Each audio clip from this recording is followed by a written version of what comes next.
दोस्तों, एक सिंपल सा सवाल।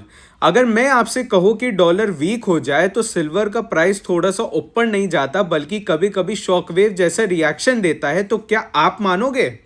क्योंकि नॉर्मली लोग सोचते हैं डॉलर गिरा, मेटल्स ऊपर गए और स्टोरी खत्म। लेकिन reality is far more dramatic. और इसी हिडन रिएक्शन को आज हम डिकोड करने वाले हैं step by step, real market behaviour के साथ, लेटेस्ट मैक्रो सिग्नल्स के साथ और एकदम out of the box angle के साथ। तो चलिए सीधा शुरू करते हैं बेसिक्स से, लेकिन ट्विस्ट के साथ। सबसे पहले एक कोर फैक्ट समझ लो, सिल्वर ग्लोबली यूएस डॉलर में प्राइस होता है। मतलब जब डॉलर वीक होता है तो ऑटोमेटिकली सिल्वर दूसरे कंट्रीज के बायर्स के लिए चीपर हो जाता है। और जब कोई चीज़ सडनली चीपर फील होती है तो क्या होता है? डिमांड पिकअप करती है।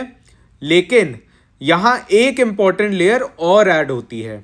सिर्फ सिल्वर एक प्रेशियस मेटल नहीं, सिल्वर एक इंडस्ट्रियल मेटल भी है। मतलब इसको लोग सिर्फ स्टोर ऑफ वैल्यू के लिए नहीं बल्कि solar panels, electronics, EV tech, green energy में भी यूज़ करते हैं। इसलिए जब डॉलर वीक होता है तो सिल्वर के बायर्स सिर्फ इन्वेस्टर्स नहीं, इंडस्ट्रीज भी होती हैं। और जब दो तरफ से डिमांड आती है तब रिएक्शन लीनियर नहीं रहता, एक्सेलरेटेड हो जाता है। अब यहां से स्टोरी इंटरेस्टिंग होती है। रीसेंट मार्केट एक्शन में क्या देखा गया? जैसे ही डॉलर इंडेक्स ने सॉफ्टनेस दिखाई, सिल्वर ने नॉर्मल क्लाइंब नहीं किया बल्कि शार्प बर्स्ट किए। शॉर्ट कवरिंग हुई, मोमेंटम, ट्रेडर्स एंटर हुए, इंट्राडे स्पाइक्स आए। यानी मूव सिर्फ ऊपर नहीं था, मूव वायलेंट था। और यही डिफरेंस है सिल्वर और बाकी एसेट्स में। गोल्ड अक्सर स्टेडी रिएक्ट करता है, सिल्वर स्नैप रिएक्ट करता है, जैसे कंप्रेस्ड स्प्रिंग रिलीज हो गया हो। अब आप सोच रहे होंगे क्या ये हर बार होता है? नहीं। और यहीं पे मार्केट का रियल गेम स्टार्ट होता है। डॉलर वीक होना एक ट्रिगर है, लेकिन सिल्वर का फाइनल रिएक्शन डिपेंड करता है तीन चीज़ों पर। पहला, इंटरेस्ट रेट्स एक्सपेक्टेशन। दूसरा, बॉन्ड यील्ड्स। तीसरा, ग्लोबल रिस्क सेंटिमेंट। अगर डॉलर वीक हो और साथ में यील्ड्स भी गिर रही हो तो सिल्वर रैली स्ट्रॉन्गर होती है। लेकिन अगर डॉलर वीक हो लेकिन रेट्स हाई ही रहने वाले हों तो सिल्वर का रिएक्शन म्यूटेड हो सकता है। मतलब same trigger, different reaction depending on macro background. चलिए अब रिएक्शन पैटर्न को टाइमलाइन में समझते हैं। डॉलर गिरता है, फर्स्ट रिएक्शन कहाँ आता है? सबसे पहले फ्यूचर्स मार्केट रिएक्ट करता है, फिर ईटीएफ्स में फ्लो बढ़ते हैं और फिर एल्गोरिदम ट्रेडर्स मोमेंटम पिक करते हैं। ये होता है फर्स्ट वेव। उसके बाद नेक्स्ट फ्यू डेज में इंडस्ट्रियल बायर्स और हेजर्स ग्रेजुअली एंटर करते हैं।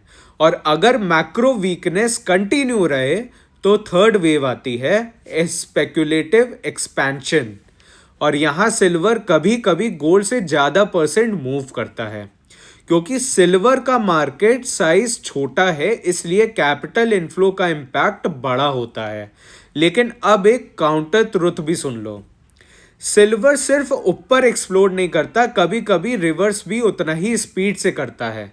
अगर डॉलर रिबाउंड करे या स्ट्रॉन्ग इकोनॉमिक डेटा आ जाए तो सिल्वर के रैलीज क्विकली अनवाइंड भी हो सकते हैं। इसलिए सिल्वर एक स्मूथ एलिवेटर नहीं है, सिल्वर एक रोलर कोस्टर है। और जो लोग पेशेंस के बिना एंटर करते हैं उनको शेकआउट मिलता है। अब आज के एनवायरनमेंट को कनेक्ट करते हैं। ग्लोबल मार्केट्स में करेंसी डाइवर्सिफिकेशन डिस्कशन बढ़ रहा है। डॉलर डोमिनेंस पे क्वेश्चंस उठ रहे हैं, बॉन्ड यील्ड्स में वोलेटिलिटी है, ग्रीन एनर्जी डिमांड सिल्वर को स्ट्रक्चरल सपोर्ट दे रही है। ये सारे फैक्टर्स मिलकर सिल्वर को एक डुअल इंजन एसेट बना रहे हैं, मॉनेटरी प्लस इंडस्ट्रियल। और जब दोनों इंजन एक डायरेक्शन में फायर करें तो मूव एम्पलीफाइड होता है। अब गोल्ड वर्सेस सिल्वर का डिफरेंस समझो। डॉलर वीक होता है, गोल्ड सेफ हेवन के रूप में ऊपर जाता है, लेकिन silver safe haven plus industrial optimism दोनों से फ्यूल होता है। ये दोनों से फ्यूल लेता है। इसलिए मेजर डॉलर वीकनेस फेजेस में सिल्वर ऑफन गोल्ड को परसेंट टर्म्स में बीट करता है, लेकिन हाँ वोलेटिलिटी भी ज़्यादा होती है, हायर रिवॉर्ड हायर शेकआउट। तो अब मैं आपसे एक स्मार्ट इन्वेस्टर वाला सवाल पूछता हूं, क्या सिल्वर को सिर्फ चीप गोल्ड समझना सही है? बिल्कुल नहीं। सिल्वर एक रिएक्शन मेटल है। डॉलर के मूव्स में ये एम्पलीफाई करता है, मैग्नीफाई करता है और कभी ओवरशूट भी करता है। इसलिए जो लोग सिर्फ प्राइस देखते हैं वो आधी पिक्चर देखते हैं।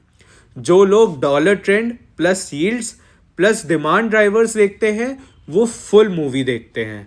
फाइनल टेक अवे सुन लो और ध्यान से सुनना। अगर डॉलर वीक होता है तो सिल्वर ऊपर नहीं जाता, सिल्वर रिएक्ट करता है, फेजेस में रिएक्ट करता है, बर्स्ट में रिएक्ट करता है और कभी कभी मार्केट को सरप्राइज भी करता है।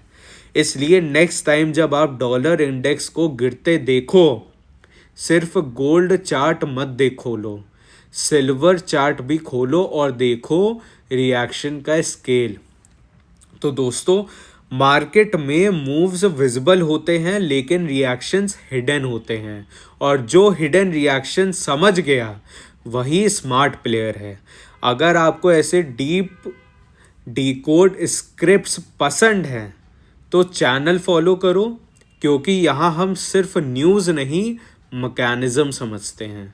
मिलते हैं नेक्स्ट ब्रेकडाउन में, तब तक observe smart, react low and think big.